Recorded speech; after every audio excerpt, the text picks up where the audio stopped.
What is up, everybody? This is, of course, your guy, Sugishogun here, returning after a bit of a hiatus, but actually on the sidelines. I've been working on this new website with a couple of friends of mine called putachi.net, which will be mostly focused around on anime and manga content, with some gaming coverage also on the side from, Japanese studios mostly. And this will give you a bit of a non-mainstream take on these things, more red-pilled, more counterculture, more counter-hegemonic takes on a lot of the things we like to talk about regarding anime, games, and this culture as a whole.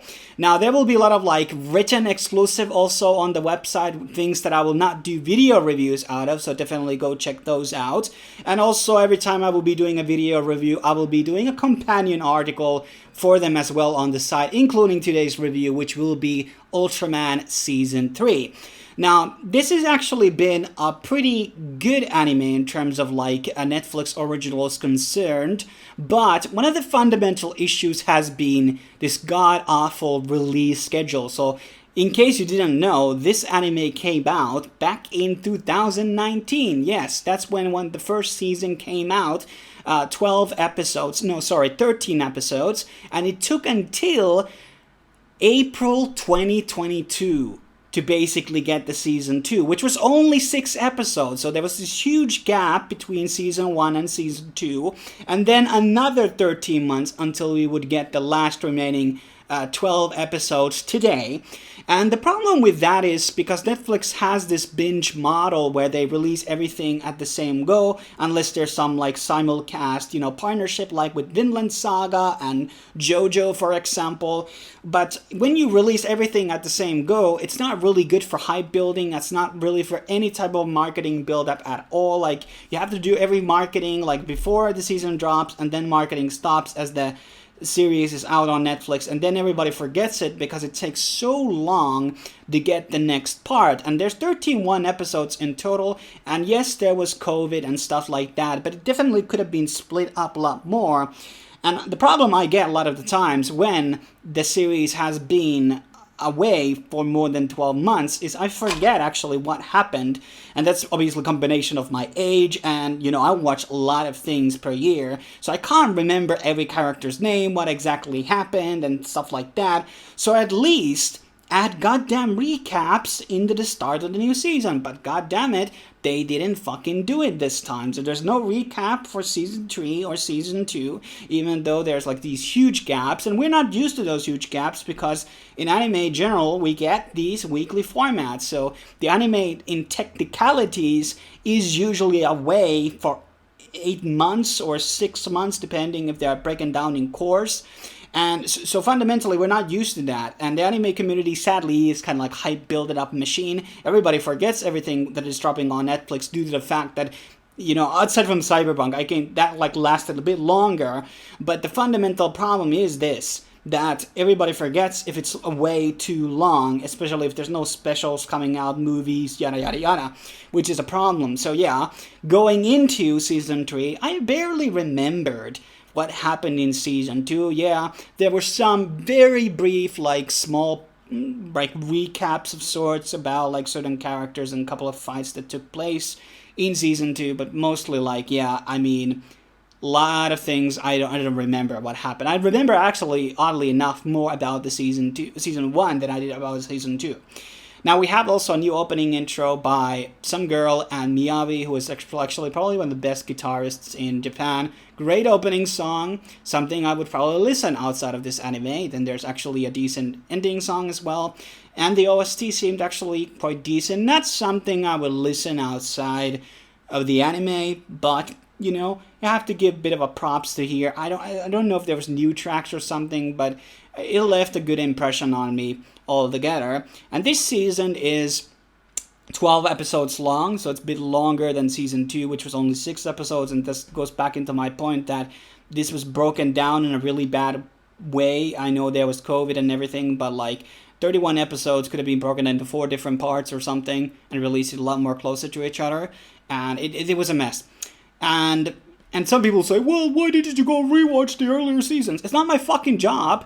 That's why we have in TV, we have what happened on last episode, we have seasonal recaps. These are normal. I'm not gonna go spend my time go watching these things if you didn't actually like account for that people actually have fucking breaks. And goddamn fucking motorbikes on the outside. But yeah, that's what happens when summer hot and you have to keep windows open until you're gonna be feeling like a sauna. So what do I feel about this season? So I think there's good character build-ups. Our main protagonist gets, Shinjiro. He just has a lot more time. He was a bit of a reflection, a bit more. There's a couple of good twists also this season, and maybe a couple of these doppelganger things that are going on. It's a bit overused throughout the season, but it gets a bit redundant after the halfway through. And I'm sure there's also like a lot of these. It needs to be said in case you're like new to the channel. Like, I haven't watched any of the other Ultraman stuff really, and so there's probably a lot of like these drawbacks to the original series and like bringing these characters back. There's one new character coming back from the original series, is like old guy now, but whatever, and like that doesn't have like any type of connection with me because I haven't watched the original. But in a lot of ways, it's a sequel series, and I'm not supposed to watch the original, but I can't necessarily appreciate all of these homages that the series is doing. But after like researching a bit, I do understand that there was a couple of them actually included on this season specifically, which was really, really good. There's a bit of also this like a subplot about the optics of the public. Like, the public has to think the Ultramans are villains now, and they're like destroying too much shit around when they're fighting and all that type of stuff. And there's like this journalist fucking narrative, which is a bit nonsense. I think there was like a journalist girl on the season 2, had to deal with the other guy, but I don't remember if she actually died or something, or what was the reason she's not appearing on this season. But once again, like, it's been such a long time since I watched season 2. And so there's a lot of action, there's a lot of build up, there's a lot of like, every episode will have a lot of things. There's not like nonsense going around. I could argue that, yeah, like, was there so much things going around which like really were important? Like, there were like these dumbass skirmishes where nobody actually died, and they were just like fighting each other again and again. And maybe there's more like a bit more for the character build up for Shinjiro, I guess, a bit more. But fundamentally, like, these characters really didn't. They could have been like 4 episodes shorter or something like that. It's a bit stretched out. I felt like, I obviously binged it on a one go because I wanted to drop out the review early to get the views and all that shit. So I didn't take my sweet time. But then again, would my experience have changed if I watched this through 2 days or something? Maybe it could have. But still, like, I felt it could have been a bit shorter. Now there's like a new villain also coming out, which kind of pulled out of nowhere, and it makes a bit sense. I'm not going to spoil you why, but it makes a bit sense later on, like what exactly is going on. And it's kind of like a brilliant storyline in a way, and there's a bit of a cliffhanger also in the end, which would allude to another season, which is not going to happen though. Netflix has said that they're going to be pulling out a lot of this anime stuff, and I don't expect that many anime is going to be produced by Netflix from years to come. So they might be dropping like maybe 4 originals per year or something. And that goes to something that maybe I've said in the past, which is Netflix takes too much focus on these 3D anime, which are probably not even that cheap to produce, contrary to my earlier beliefs. I'm not sure about this, but I believe they're not. And that's just like, they believe that, oh, this is going to be appearing to the normies who don't watch anime at all because it's 3D and not 2D. And I think that's just fucking nonsense, and I don't think there's any statistics to back it up. Netflix probably has some data regarding that, how easy it's to get the people to watch Attack on Titan versus something like Ultraman. But actually, like, in terms of 3D anime are concerned, this looks really good. And this season in particular, it did feel that animation quality was really top edge, top bar, really high quality, and maybe better in the earlier seasons, or I just simply forgotten how well it looked on the earlier seasons. But this wasn't clunky, the frames were great, the movements were realistic, it just looked really great. It just really did. And obviously there's always going to be people who are going to be whining about it regardless, because it's just 3D. For the sake of being 3D, they will whine about it.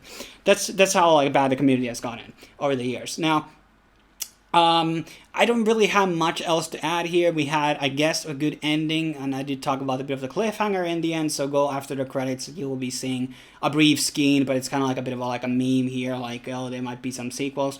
I don't think there's any point of, like, really continuing this story. I mean, there might be a big fan base still in Japan and stuff like that, but fundamentally, I don't think, there's need to really drag this on unless it's like mega super popular.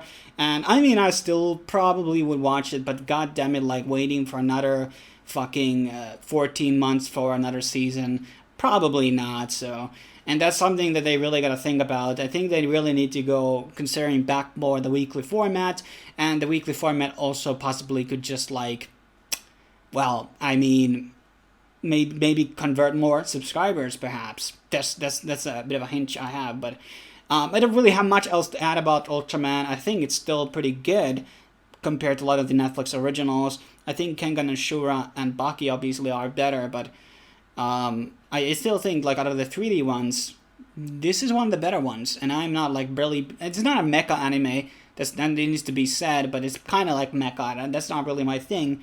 But I do really appreciate it. But I think that I just was too much more disconnected from the world building and everything like that because there was too much of a gap, and the interest even under me was a lot of patience. The interest is gonna wane off when you're gonna be going off for such a long time. Like, I don't even care about it anymore, and that's exactly what happened with. I probably said this also a million times. Like the Gray Man and Blue Exorcist, they came back like fucking 10 years later, and nobody gave a shit about them anymore. And well, Bleach could do it because it just had like such a massive fan base altogether, so it could warrant to come back. But unless you're like a really A-tier show, you can't just go off air like such a long time and then expect to have that viewership. But thanks for watching, guys. Make sure to check out Putachi for a lot of awesome content, and there's a lot of reviews coming out. I started to watch a lot more, and I put in a lot of backlog from earlier seasons which I need to go watching, and I'm watching a lot of the weekly shows from the current season, and I'm also planning to catch up from the last season, also some other anime which I definitely want to review and watch on the channel. So make sure to subscribe, blah blah blah, hit that bell button notifications so you won't be missing out those reviews and etc. Thanks for watching. See you soon. Cheers.